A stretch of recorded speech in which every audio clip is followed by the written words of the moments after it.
Hey, welcome into another episode of Seahawker Show with your host, Todd Fox, on this Week 3 edition of the Seattle Seahawks going into the Minnesota Vikings. Now, Russell Wilson is undefeated against the Minnesota Vikings. He hopes to keep that trend continued, but now into Minnesota where it's a lot tougher to play because the last 4 or 5 have been in Seattle, where, or at least the last 4 games have been in Seattle where the Seahawks have gotten either nail biters or pretty substantial wins against the Minnesota Vikings. So with that being said, please like and subscribe to this page and tell a fellow Seahawker fan or a friend about the page, and hopefully we can grow this thing together. I'll be doing recaps and previews such as this one right now. I'm going to get into what went right for the Seahawks from last weekend, as I tried to make a video about the Seahawks and Titans, but it was taken down because of a copyright claim. It was actually blocked, and I was just like, screw it. I already put too much time into it. That's just going to be one that gets lost for the year. But anyway, that was a miserable making a video about that game because there was so much to talk about, so many things that went wrong.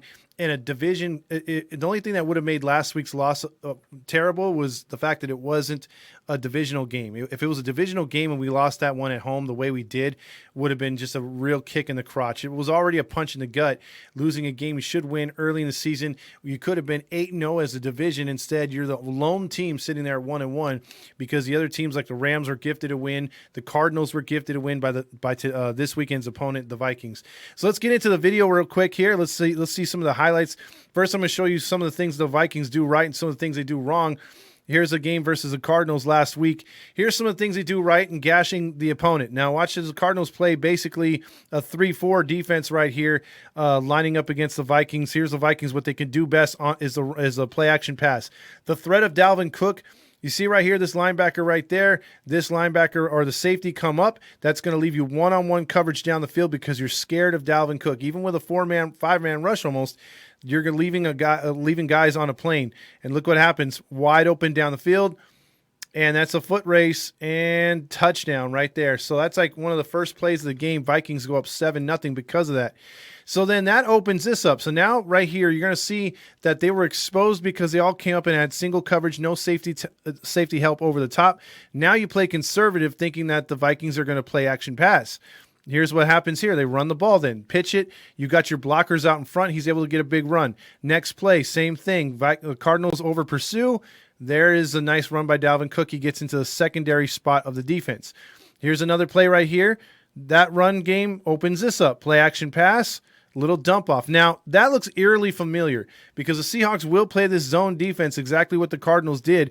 And that little open dump off pass to either the tight end or Cook will be there all freaking day. That's the play that scares me. That's the play that racks up Bobby Wagner's tackles because he's responsible for this middle of the field right here, and he usually gets his man every time. Problem is the pass usually nets you between 6 and 8 yards every time, like this one did right here. Actually, this one netted him 14 yards and a first down. So here we go, first and goal here, Vikings with the ball. That opens up single coverage. And then if you go back here a second, I want to show you exactly. Keep an eye on Adam Thielen right here as soon as it makes tackle right here.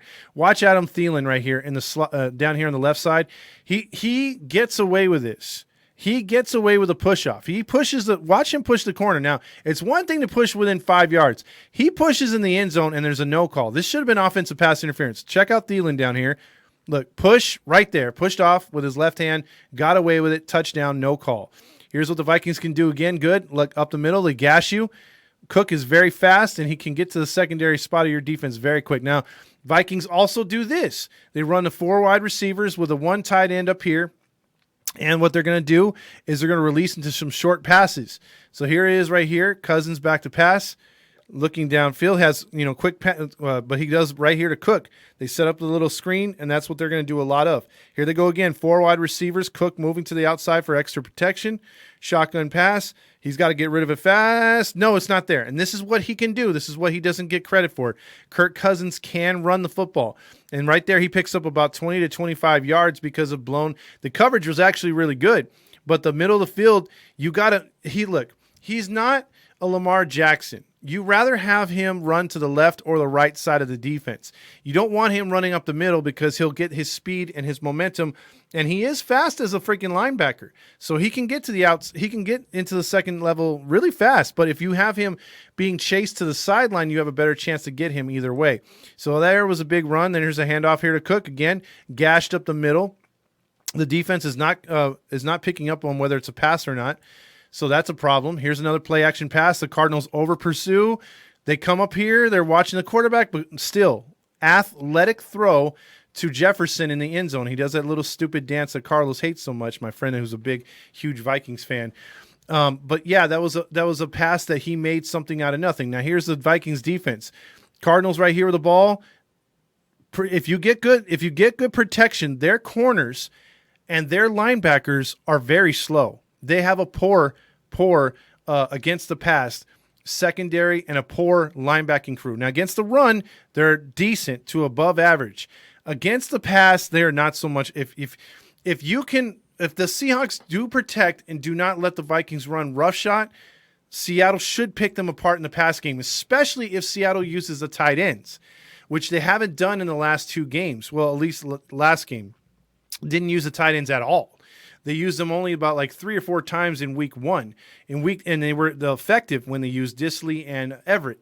I want to see more Everett against Minnesota. I want to see more Disley because that now opens up opportunities. The Vikings will have to take a look at now not doubling Metcalf, maybe putting single coverage or trying to spy him with a safety, but that just allows Metcalf to get more one-on-one coverage. And then, of course, that leaves Lockett wide the hell open. So you want that to happen. You want the tight ends to be involved, and I want to see more of what we didn't see last week was the running game and also doing screen passes to the running backs. They did not do that enough last week, and that hurt them. Not prolonging drives. Here's another one right here. Vikings slow, getting to the quarterback, one-on-one coverage. Look at that slow safety over the top, easy pitch and catch to Green, first down right there.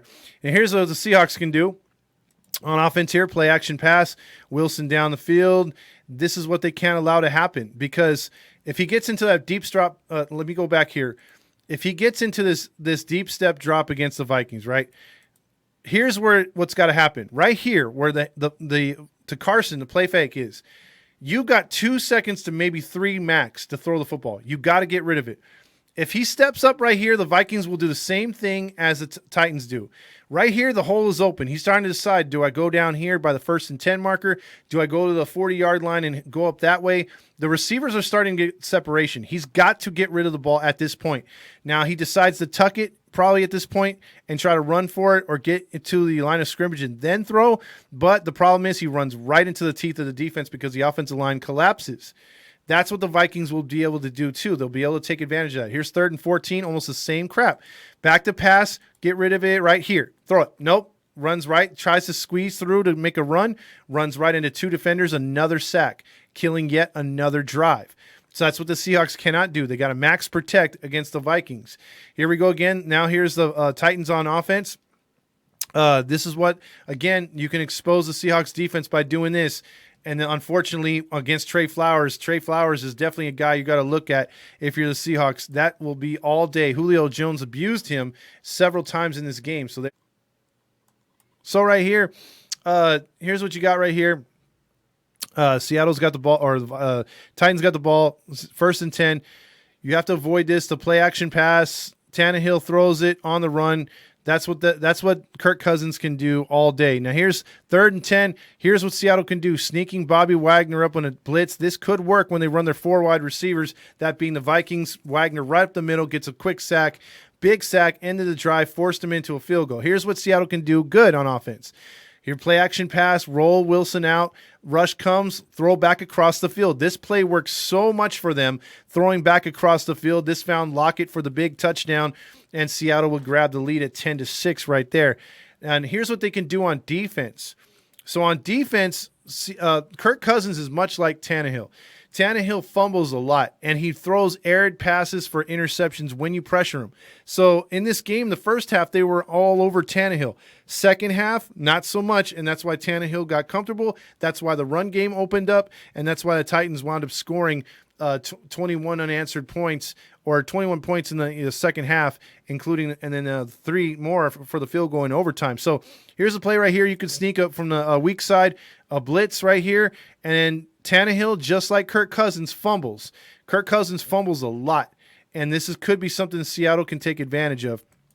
3rd and 2 right here. Here's a play they cannot use against the Vikings. And this is what made me mad. You go shotgun on 3rd and 1. Why not go shotgun on 3rd and 2 if you don't have a fullback. Seattle refuses to use a fullback. I think a fullback would work here in this position. Instead, 3rd and 2, they do a long delay handoff, which makes no sense. The safety and corner come up from the right side. He loses 2 yards. It's just a waste of a play. I'd roll out Wilson, do something, right? Here's something 3rd and 3 right here, trying to take advantage. Instead of throwing short, getting a quick pass here, down here to the linebacker, or he threw this way too early, and I don't like when it's 3rd and 3 and they're going deep ball. That is not a guaranteed call. You had safety help, and plus that was a one-handed attempt by Metcalf. Early, easy drive right there, faulted. So here we go, 3rd and 1. You got to watch Kirk Cousins. He does that too. He does a lot of quarterbacking sneaking. That was a first down right there.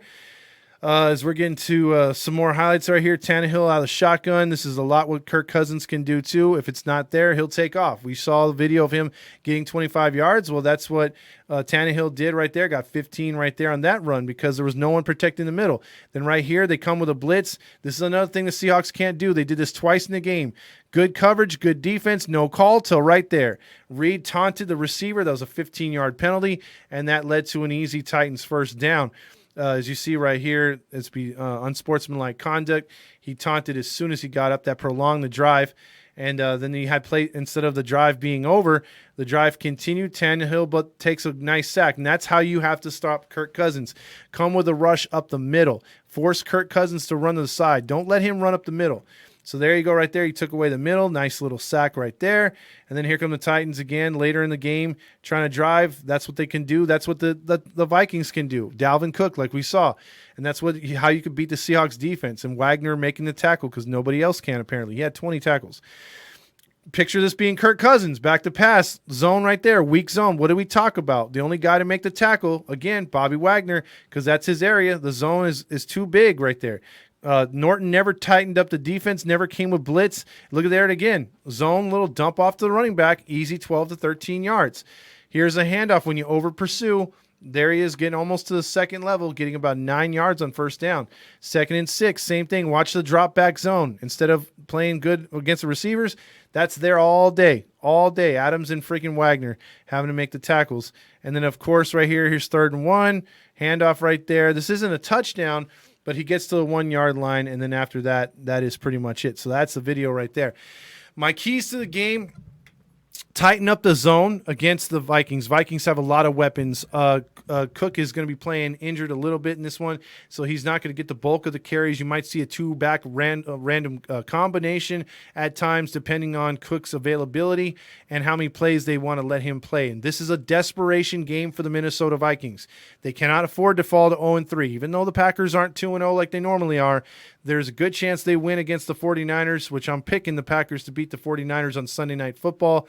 Even though they don't have much success against them lately, I'm thinking big things from Aaron Rodgers. But with that being said, Vikings really can't afford to fall 2 games back. No one wants to be 0-3 to start the season, and Zimmer's job is on the line, so they are going to be playing with fight. However, if Seattle would have won this game against Tennessee and been 2-0 going into Minnesota, I'm pretty damn sure I'd be willing to bet my car on it that Seattle would lose to Minnesota because they would overlook Minnesota talking about San Francisco / Santa Clara. So what my thing is, Seattle is going to be more intense in this game. I think this is going to be a very, very close game, uncomfortable at times, but I think Seattle cleans up a lot of the penalties. I think they play a lot better on offense. I think they open up the playbook, and when they get the opportunity to close it out, they close it out, because that was my biggest shit with this team over the last couple years is when you have a chance to put a team away, like they had a chance here in this game, 30-16, also 24-9. You got to step on throats, score that game, another touchdown to put the game away, to kill any hopes of that team doing what they're doing to come back. And Seattle had plenty of drives in that fourth quarter and late third quarter and did not take advantage of it. So that is where they have suffered, and for the last couple of years, taking wins off the boards, and they need this victory bad. Seattle, I don't think, can afford to go 1-2 going into Santa Clara, because just in case Santa Clara wins, You got, the Cardinals playing a cupcake. They're likely going to be 3-0.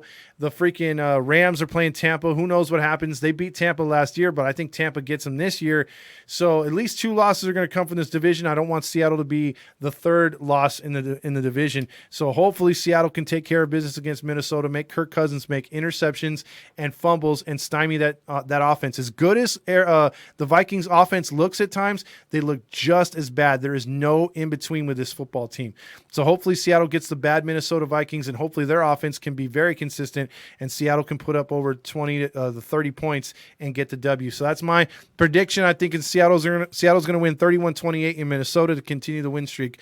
And if you like this show, please like and subscribe. Pass it on to another Seahawker fan, and we'll go from there. So appreciate all the love and respect. Please leave some comments about how good I'm doing or how bad I'm doing and what I can do to improve. Go Hawks.